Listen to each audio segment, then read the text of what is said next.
Hey, everybody. We are live Fire and Wine Wednesday here in Oregon. We are excited that you've joined us. Today, we are very excited to have friends in the industry, friends in life, David and Sarah from Bells Up Winery. A little disclosure, we are talking about food and wine. So technically, you should be over 21 if you're watching this feature. But we are so thrilled to have you. Welcome, guys. Yeah. Yep. We're thrilled to be here. Thanks for having us. How are you guys doing out there? We're enjoying the sun. It's nice and warm. Here too. We're about 20 miles away from you guys, so we're all enjoying lots of sunny weather here in Oregon this week, which is so needed and so lovely.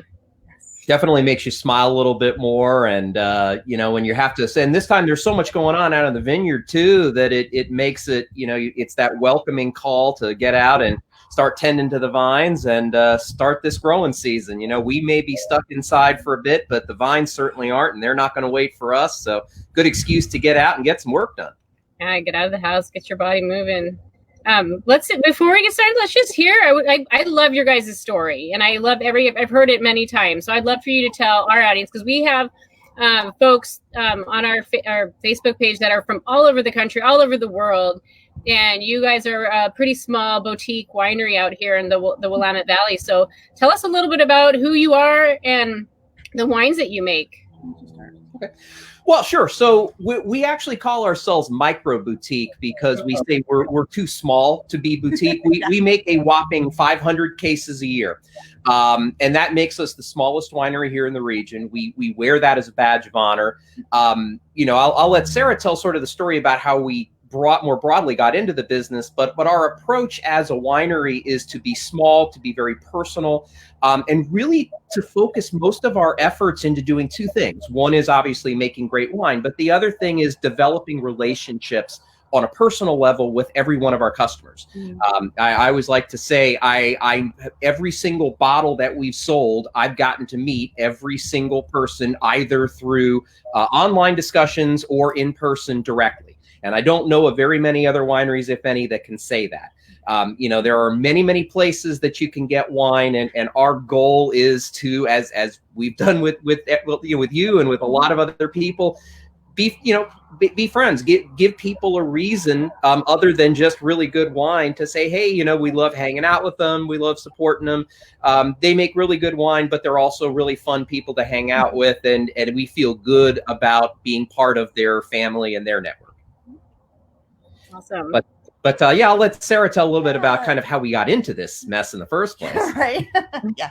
So we're in Newburgh. That's Newburgh behind us. And we moved here from Cincinnati, Ohio to do this in 2012. Excuse the background noise. That's Bell Road, which is a pretty major artery in town, and people love to speed down it. It's okay. I thought it was like a cow walking through. No cows. If only. No cows. No. The llama is a little bit that way, but not here. So Dave and I started making wine in our basement as a cute couple's hobby in 2006. Kind of like, I guess, how you guys started cooking together and drinking together. But we started making wine, and Dave got obsessed and quickly moved out of kit wine and into wine made with real grapes. And it just became a passion of his that really took over the house, took over the basement, and then the garage, and then the dining room, and then I may be the only man who the space for his hobby actually increased over time, even after getting married. So I mean, at the very least, she didn't kick me out, so I'm taking that as a positive. No, and so we started taking these wine vacations. We are not, we like the unusual suspects. So we went to Finger Lakes in Texas Hill Country, and actually came here to the Willamette Valley in 2008 and stayed at Chehalem Ridge Bed and Breakfast, which is just 400 feet up the mountain from us now, and fell in love with the area. We already liked the wine, and we said we were going to do this in 20 years. And when we came back from that vacation, my professional mentor called about a month later. It was on Dave's 35th birthday, and told us that she had just been diagnosed with stage 4 pancreatic cancer. And she died 10 months later. She had 3 small children. Shortly after that, a couple months later, our daughter was born. And then Dave was a corporate tax attorney, so it's totally perfect to be doing this on April 15th. A day that used to bring him, terror. But he was a corporate tax attorney for a long time for Big Four accounting firms, and they were pushing him really hard to make partner, and he basically had a nervous breakdown. So we basically sat together and decided that he was going to leave the job and try to figure out how to be a professional winemaker full time.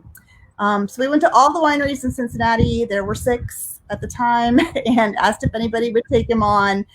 One gentleman did, and he worked there at an urban winery for 3 years, learning everything he could. In 2011, he entered and won 2 different amateur national winemaking competitions, which is when I decided that he didn't actually suck at this. So, I didn't kill anybody, so that's good. So we put the house on the market. It was not an amazing time to try to sell a house, but we eventually did. And the minute we had an offer, we were out here, and that was 2012. So it'll be 8 years this June. 8 years.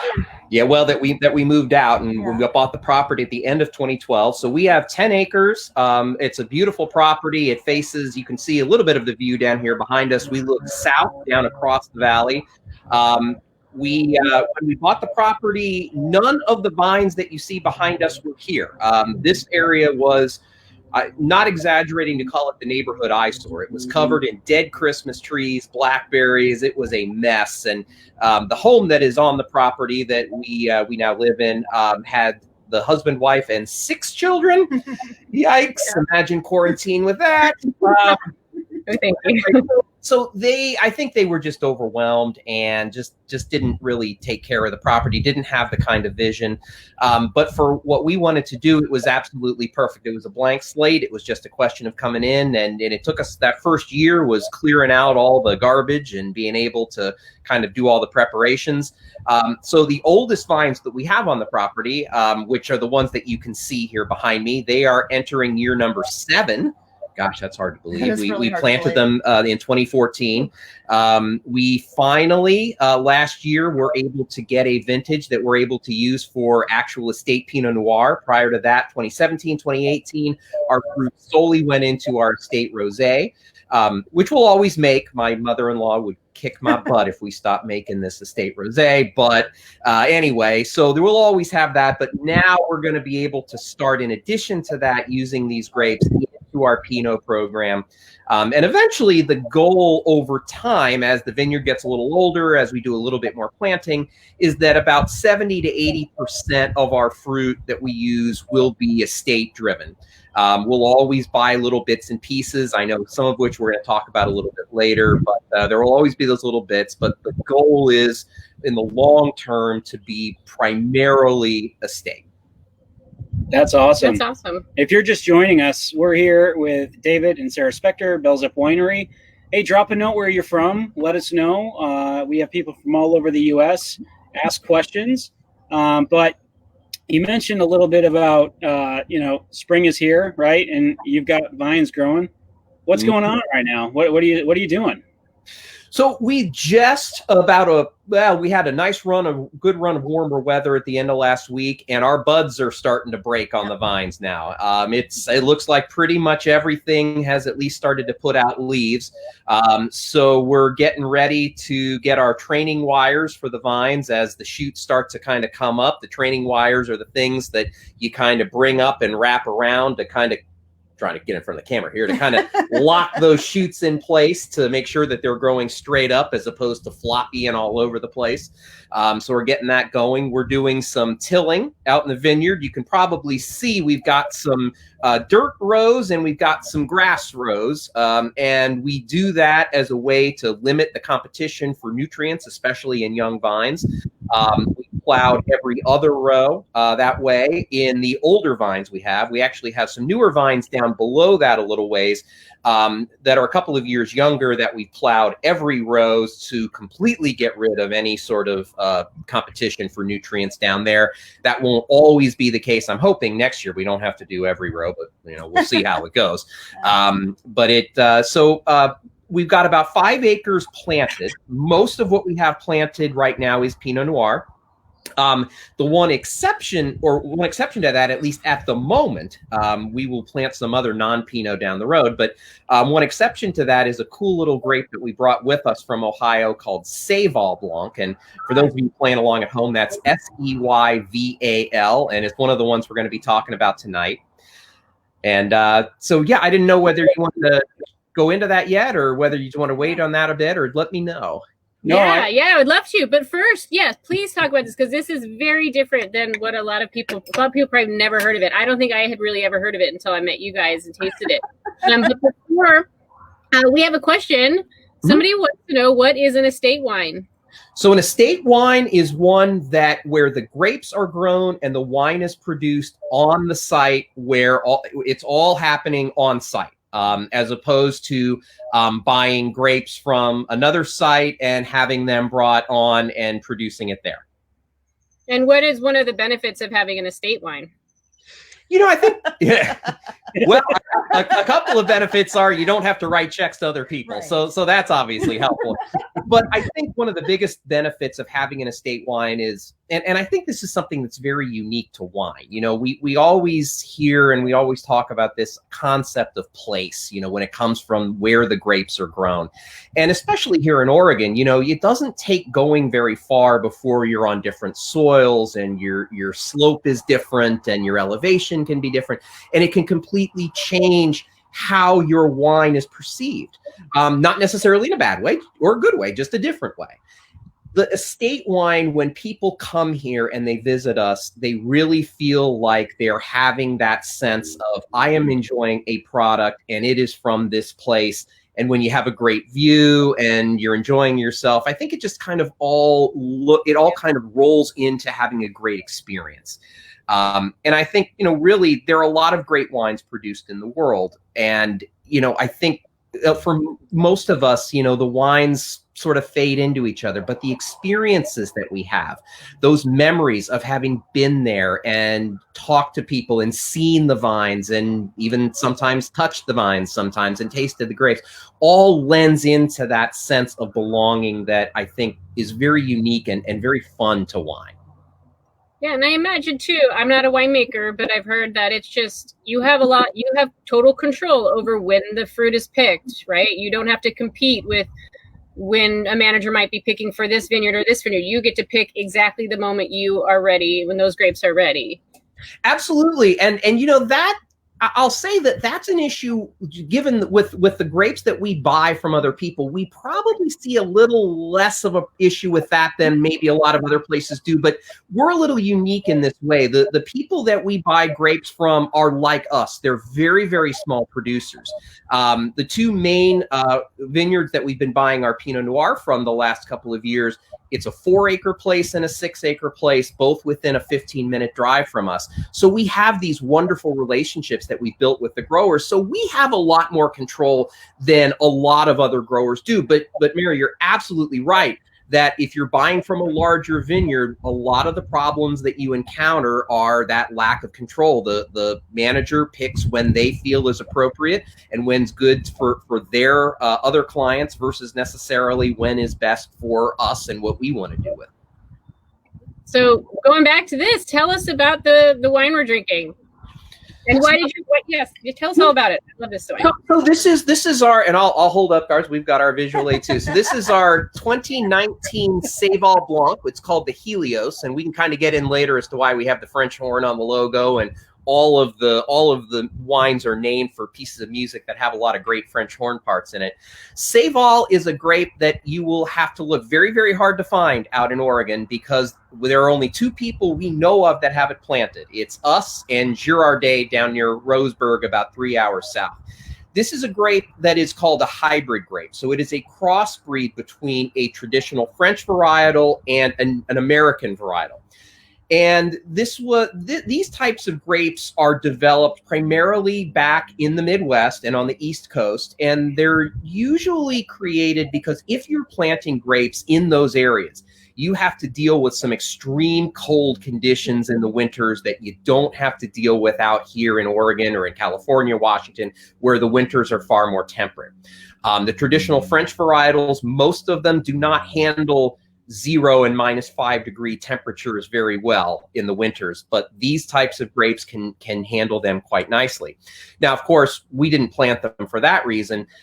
We planted it because it has a really, really cool flavor. You know, you can probably guess any time that you're going to put out one of these hybrid grapes and you're crossbreeding to, you're going to get something that's a very distinctive flavor. And sometimes those flavors can be really cool, and sometimes they can be really funky, and you know, some work better than others. But what I love about the Seyval Blanc is that it has a lot of sort of the lemony and melony and tropical fruit characteristics that you often find in Sauvignon Blanc. Yeah. So even though it wasn't bred from Sauvignon Blanc. And so for people that are kind of trying to taste a wine for the first time, something that's so unfamiliar, it kind of has that bit of familiarity to it that kind of helps them to be able to appreciate the different flavors and the different characteristics that this brings. Plus, this is one of the 2 wines that Dave won an amateur national winemaking competition with. So that's a personal connection. But also, there's a lot of Pinot in the Valley. In fact, when we talked about doing this with you guys, we said, well, we don't want to give you Pinot. We want to give you something else. So we actually try to make a little more diversity in our lineup just because Pinot fatigue is real. And so this is one of the wines that sets us apart a little bit. No, it does too. And similarly with white wines, there's a lot of Pinot Gris. And personally, I like Pinot Gris, but it's not my favorite. So it's fun to have some other things. I was going to say this, in a way, like Sauvignon Blanc was the first thing I tasted. It reminded me of, I was trying to figure out, like, for folks that hadn't had anything or hadn't had anything like this before, like that would be my first thing. It's almost like a Sauv Blanc, but less harsh. Like Sauv Blanc to be like really intense, but also it does have some kind of those fruitier Pinot Gris characteristics. But I feel like it's more crisp than a Pinot Gris. A lot of Pinot Gris, especially around here, can be almost too soft, you know, almost needing a little more acid. So it's like kind of that cross between those two. Absolutely. And I think that it also has a deeper flavor complexity than Pinot Gris. Yeah. And I agree with you. I mean, there's nothing, and we talk about this when folks come in, there's nothing wrong with Pinot Gris at all, but I don't think that there's much exciting about Pinot Gris. Exactly. It's sort of, for a guy who is a musician, you know, I kind of call it this 1-chord song that is, it's pleasant, but it's really not that interesting. And for a small place like ours, whose goal really is to give people some looks and some styles that maybe they haven't had before, this is just kind of, I think, a nice way to bridge that gap and to kind of expand horizons a little bit. And as I said, being the only ones that plant it, we're not too worried about 10 million other people coming in and trying to do the same thing. No. Well, one thing that stands out to me too, and we talk about this in our book, is the acid, right? Because our book is around pairing food and wine, specifically grilled and low and slow. And I really like how the acid presents itself because it just makes me want to pair it with some really fun dishes. What do you guys like to eat with this? We're not the food and wine people. We're not falling for that trick. Well, I mean, look, I'll tell you, we talk a lot about, it's really important for all of our wines to be versatile. We want them to be equally good with or without food, and then to have a lot of options. So, you know, one thing I always love about this is an absolute perfect fish taco wine. And it almost doesn't matter how it's seasoned, as long as it's got just maybe a little bit of blackening on it, but just sort of enough. And Sean, I agree with you. I mean, balance becomes so important on a white wine because crispness, you want to have that crispness, but you don't want it to be too much. And it's so easy. You know, when you're making it, it always feels like you're sort of walking this razor's edge every year about how to get that balance between getting the fruit and the acid, and just to have that whole intermouth experience just sort of makes sense as it's rolling across your tongue. I love that you just said intermouth experience because that's a phrase. It's like circle back or all the pivot. Like, that's my new phrase. I'm going to use that. I'm not afraid to make up words where they need to be, where they should have been made up years ago. It's okay. You heard it here first, everybody. Speaking of pivot, I know we have a really fun red wine too, and it seems like a similar story in that It's not a Pinot. it's not a Pinot, and you had a really passion for this grape. We actually thought it was really cool to reverse sear a steak. So for those joining, what we did was and Dave will talk about this in a second. We reverse seared a steak from Snake River Farms prior to getting started. So it's kind of resting right now. But reverse searing is when you smoke at a really low temperature first. So like 200, 225 degrees using your smoker. And then you crank up the heat and then you finish it over high heat at the end. So it's almost like sous vide. And it gives you this nice smoke flavor and a little more depth. Sous vide. It's because you get the smoke flavor. You don't get any smoke from sous vide. So the reality is, I secretly want a sous vide machine and fryer, and she would let me. Air fryer. We have like 14 grills, right? And I can't get a sous vide, and I can't get a fryer. It's like, come on. Anyway, dude, I know the pain. I've been fighting the same battle for years.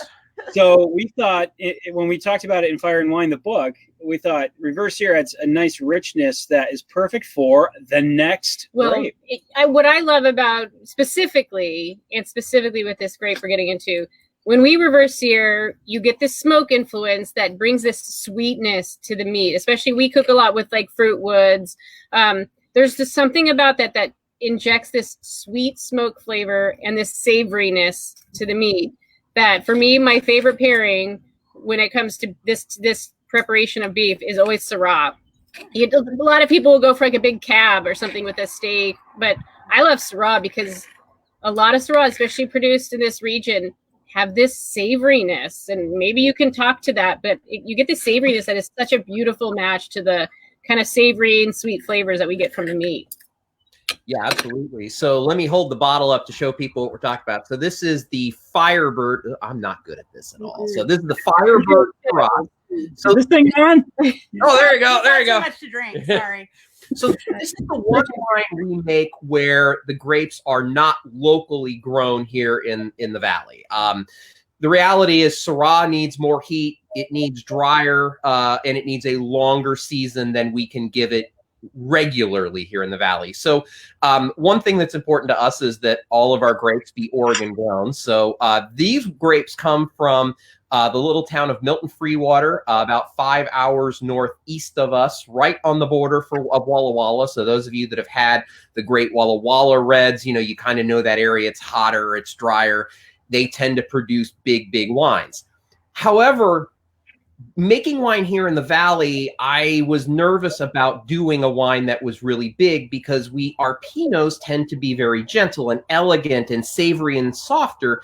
And I didn't want to have a red that just seemed to be the opposite of that. So finding the right vineyard to use out there was really important. And so I was lucky enough to get connected with the Summit View Vineyard, which unlike most vineyards in that area is not down on the valley floor where it starts hot, stays hot, and just continues to bake all times a day.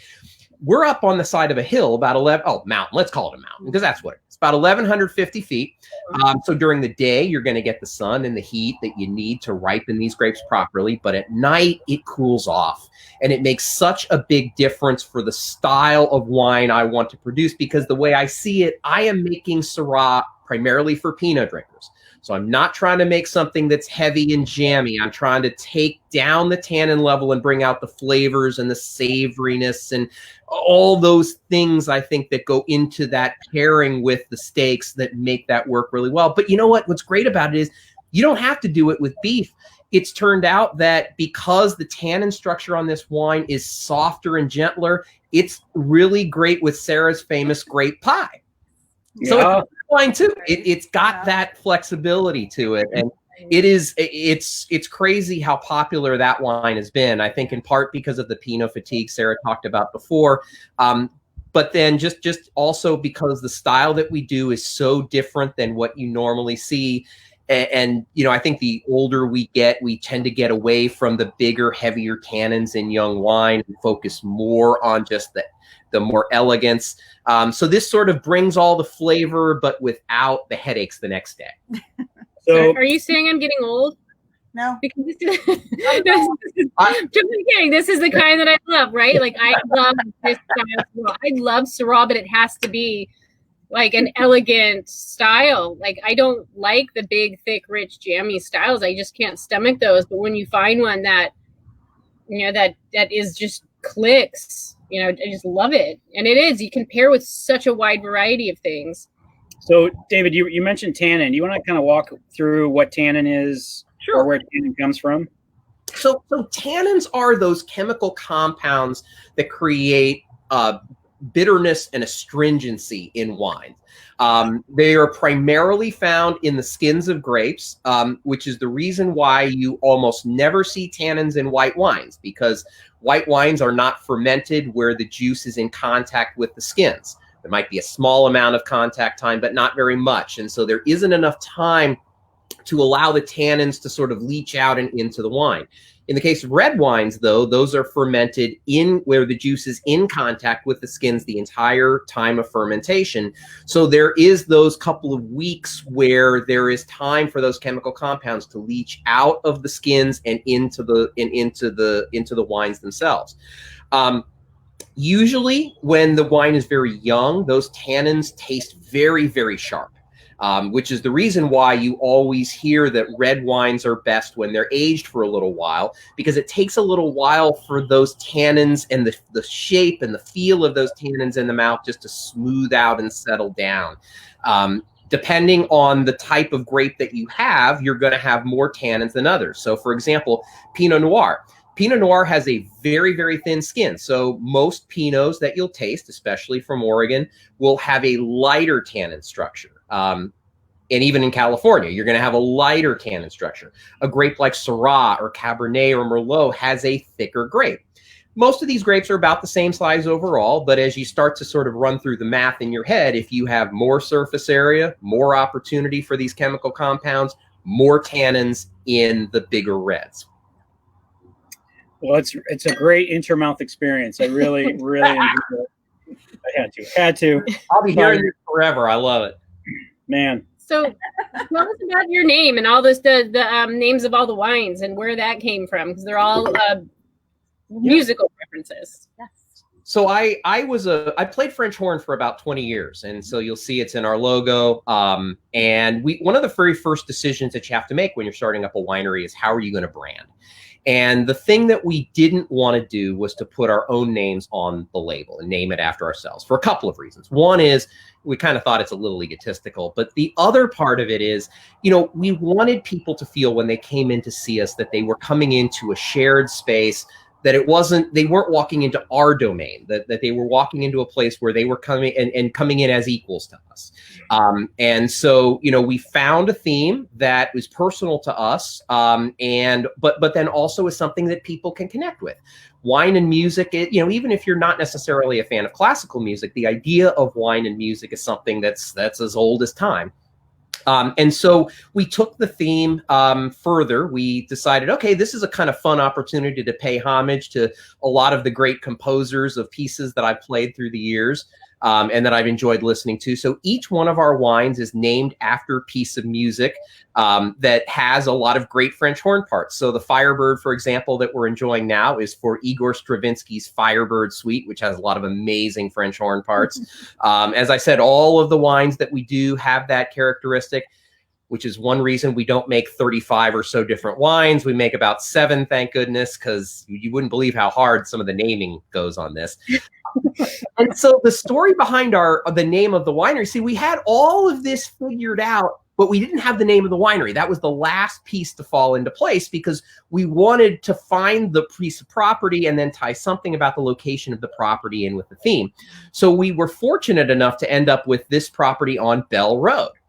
And the minute that happened, I just was like, oh my gosh, I've got the perfect name, even though will say the marketing department didn't think so at first. So Bells Up has a very specific connotation to French horn players.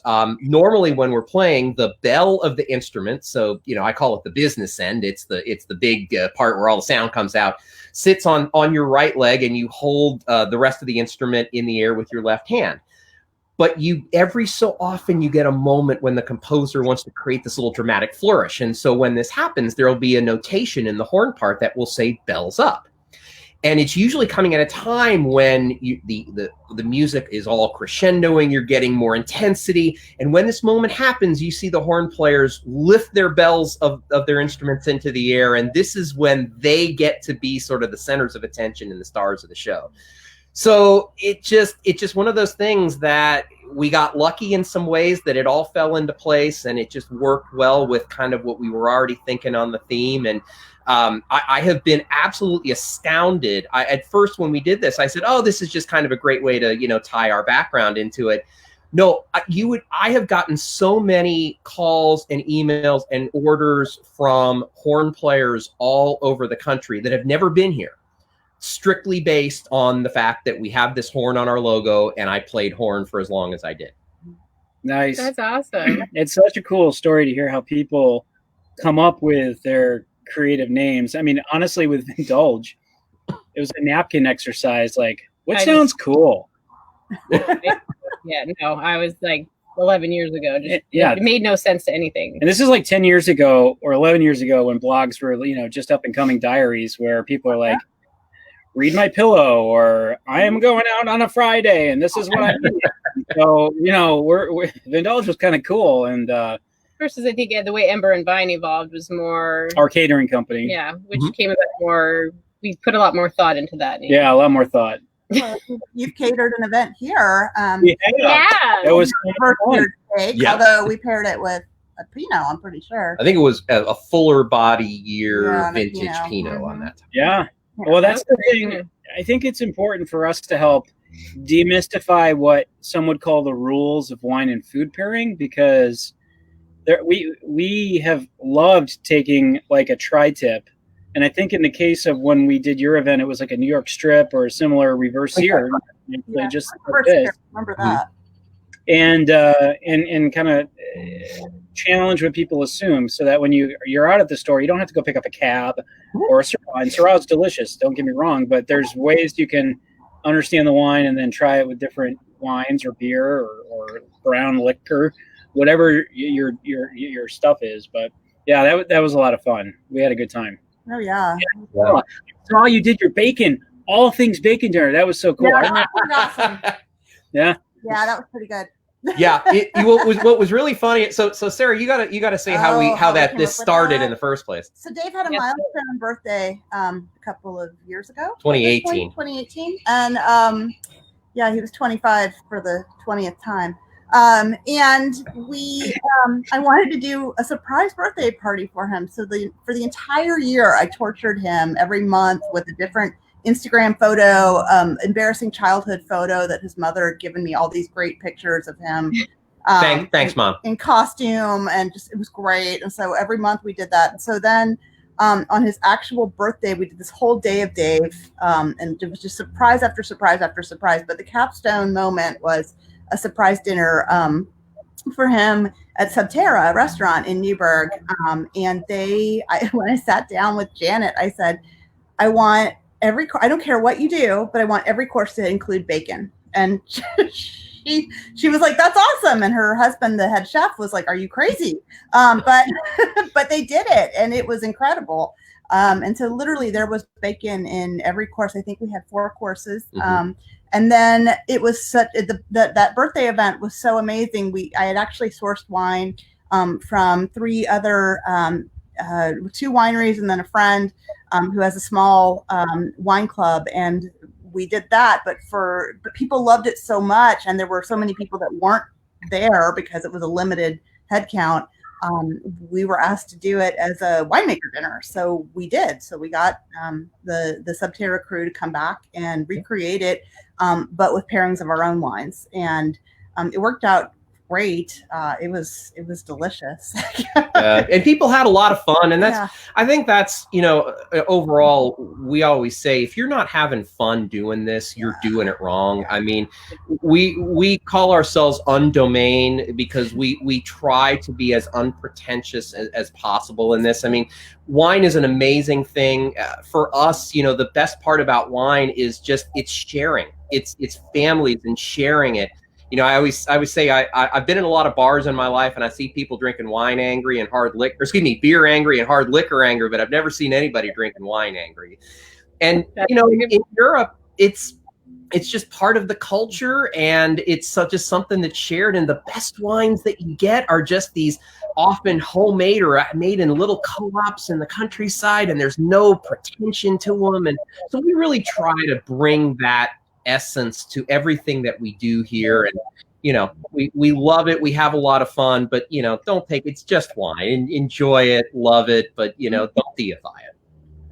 Yeah. Well, I want to know tell me the courses. What was the bacon dinner? Like, tell me the different, what you remember. I wish you'd pre-warned me on that, and I would have told the menu. You don't have to be perfect. I'm just curious. Like, okay, so the first course was 3 different appetizers, and it was like a tarte flambe, so like a pizza, right, with onions and I can't remember some form of bacon. I'm sorry to say I can't remember what it was.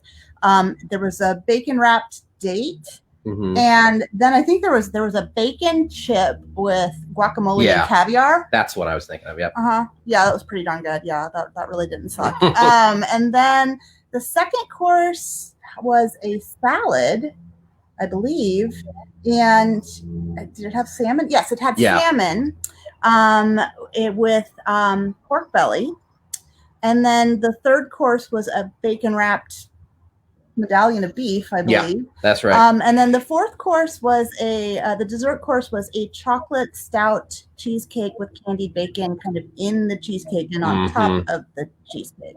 That was ridiculous. Yeah, and they made so much of it that they actually left us an entire whole one left over. So there's 2 pieces left in my freezer right now. So if social distancing ends sometime before we eat it, you guys are welcome to come and help us dispatch of those last 2 pieces. I'd be happy to. Yes, I know. But if they don't make it that far, I know the pastry chef who made it personally, and she would be delighted to recreate it at a future time. But that was our Syrah pairing. Next birthday. Yeah. I'm totally down. Yeah, it's outstanding. Yeah, it's pretty darn good. Yeah, I love that though. I love that theme, like having like an ingredient theme from making everything kind of based off that. That's fun. It's fun. It kind of had an Iron Chef sort of feel to it, and Right, and I had no idea she was doing this. No. I said I love bacon, but I didn't really know I loved it that much until she started pulling this out. But then I started seeing there were other people started doing something like that. And in fact, we actually got invited to a place up in Portland where they asked me to bring the wines, and they did not exactly the same menu, but they did. It was close. Yeah. But it was fun. I mean, that was the thing about it. It was fun, and people were enjoying it, and not overblowing it, and just enjoying the flavors and the company and just having a good time. And I think that's what makes the experiences all most memorable. I mean, we're Midwesterners basically. We're not pretentious wine snobs. I mean, you can have your wine with bacon. That's not a problem. I think that's a good idea. Yeah. You can have your bacon with bacon. Yeah. I'm for that. Yeah, right. You are. That's why you had a bacon birthday dinner. Indeed. I think that's brilliant. So, what are you cooking on? Grill. I mean, we chat about this before going live, and it's okay if you're not cooking on anything. I'm just curious. What's your outdoor cooking device? So, okay. So I am not going to pretend to have the skills No. of the guy on the other side of this screen. Okay. It is what it is. I probably like 80% of Americans, I have a Weber gas grill, which now I'll say this, I keep my grates and everything probably cleaner than most folks, but You're a winemaker. it is what it is. It's actually the same natural gas comes in the house, so at least it's not propane. But yes, I do that. And I have to say most of the grilling I do is relatively simple, primarily because somebody does not really allow me to cook the way I would prefer to. Not gonna say who. We'd like to be able to eat it, actually. See, she always forgets that I actually was able to support myself on my own cooking prior to meeting her. And by cooking, he means opening up frozen. That's not true. And popping them in not true. Well, We I don't tend to be at your level at all. In fact, we will probably acquire a signed copy of your cookbook, which is why we have not bought it yet. But we want it signed in person and, Mhm. Deliver one too. but we actually would like to like enjoy it, the signing with you, and so we haven't gotten it yet, but we probably actually will just look at the pretty pictures and say, wow, if only we had those levels of skills. in all seriousness, I do. So you bring up something that I think is really important for us. And we started grilling like in the backyard on a 22-inch Weber kettle, right? So We that's actually started. Well, I guess Yeah, the first grill we got though was a gas grill. well, I won't go there because it was awkward. It was a very Awkward. long story. There's a podcast that we can point people to that has that.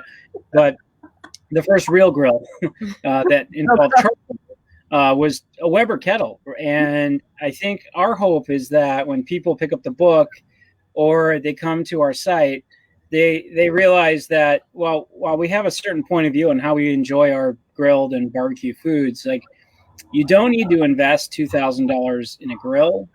You can spend $150 on a Weber kettle or any kettle grill, and be ready to rock and roll. And the book has a whole like highlight of how to do all the recipes with just that, because I think sometimes we do hear people get intimidated, and I think that our hope over time, especially in doing things like this and live events and cooking classes, when we can get back together again, is to show people on the actual things that they're cooking on. Even gas grills, like you can smoke on a gas grill using foil packs, and I think those are the things that we want to make sure people feel good about. I think also in the same way that one of your goals is to take out the intimidation factor for wine. Like you guys are so friendly and down to earth, and you don't make people feel intimidated by any means. They can ask you any question about wine. Like it's all up. You can ask you guys anything. And there's no dumb questions. It's the same thing with grilling. Like we want to make grilling accessible to anybody and everybody who wants to learn how to cook on a grill. Yeah, absolutely. I mean, we've all started from somewhere. There are absolutely no, and we tell. I mean, it's like, as Sarah said earlier, the first wine I ever made was from a kit in a box where everything was pre-measured, every made, and just learned from that. And when we moved here, I asked a lot of people a lot of questions that, as I'm sure you've done throughout your journey as well. We still do. Well, we still do. Yeah, we're learning every day absolutely. of what we do, and that's cool. I mean, that's what it's all about, and.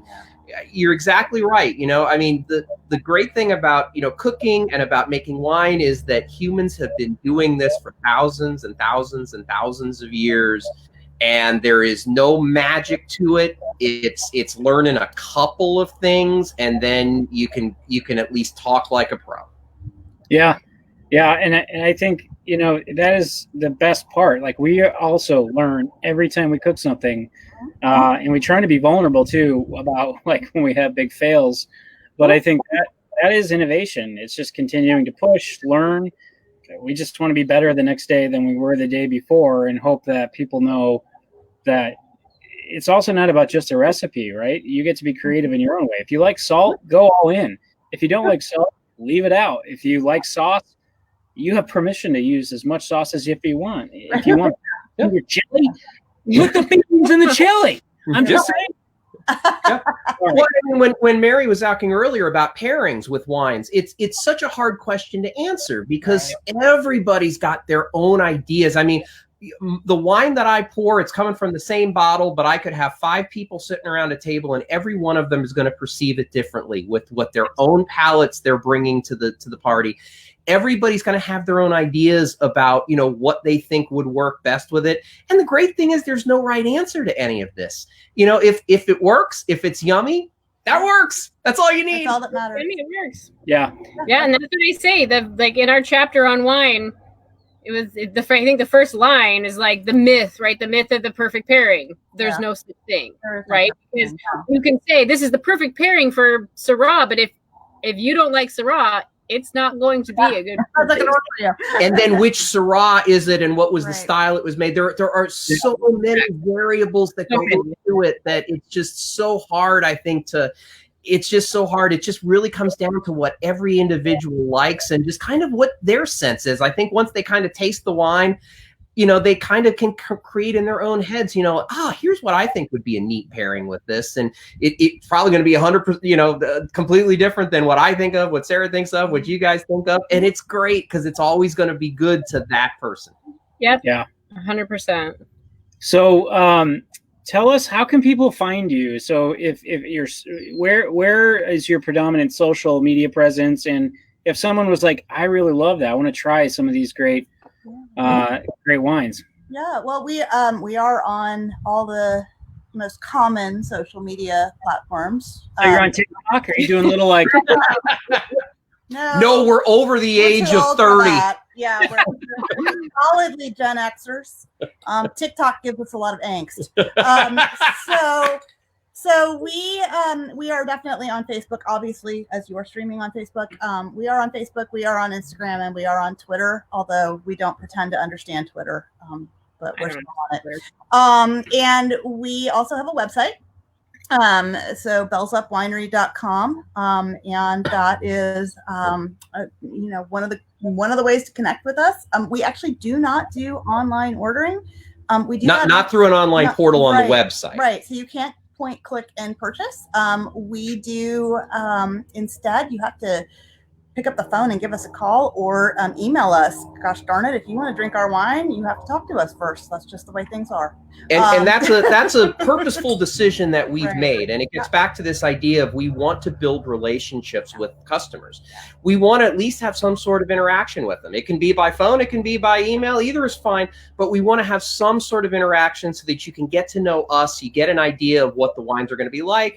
And then, you get to know a little bit of our craziness too. And that's, I think, a good thing in the long run for everybody. I think for folks just to be able to say, hey, yeah, I actually got to have a conversation with the winemaker before I bought the wine.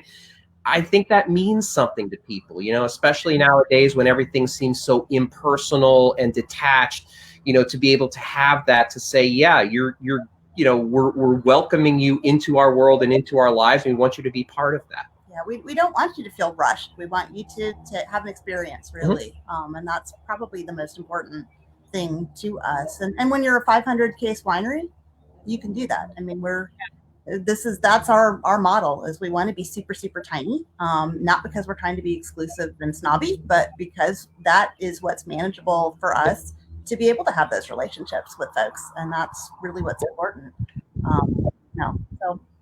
But you do ship to some states. Right. And so currently, in light of the current everybody's homeschooling situation, we are, and it's awesome. Oh boy. We are, it's so great. Right? You're going to need love our this. children. We love them. I love them. I love that. Right, Sean, that's exactly what we've been doing over here. Yeah, glass optional is what we like to say.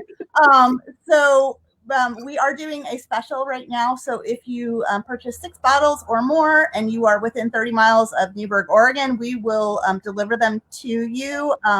We will wear a mask and gloves and leave them on your doorstep and talk to you yell at you from a distance that is safe.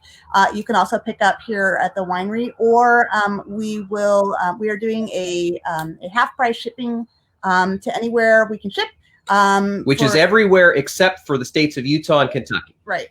At the moment. Great. So pretty much anywhere. And yeah, it's a 6-bottle purchase or more, and we will split the cost of the shipping with you. That is through the end of April. Yep. And the only other thing I would tell you that we have not publicly really promoted is that this Syrah, I finally talked Dave into bottling a dozen magnums of it. So we actually have it in large format. We've never done large format before. Ooh. I know. So there are, I believe, 10 bottles of it. Although I think one of those you said was spoken for. So there are 9 that have not been. 9 bottles still available. Magnums? Magnums. Yeah, 9 magnums left of the Firebird Syrah. We'll talk. We can put a post-it note on one for you if you want. Yeah.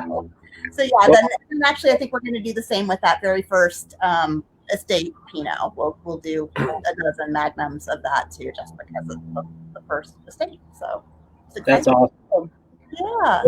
Sarah and David, I just want to say thank you. Yes.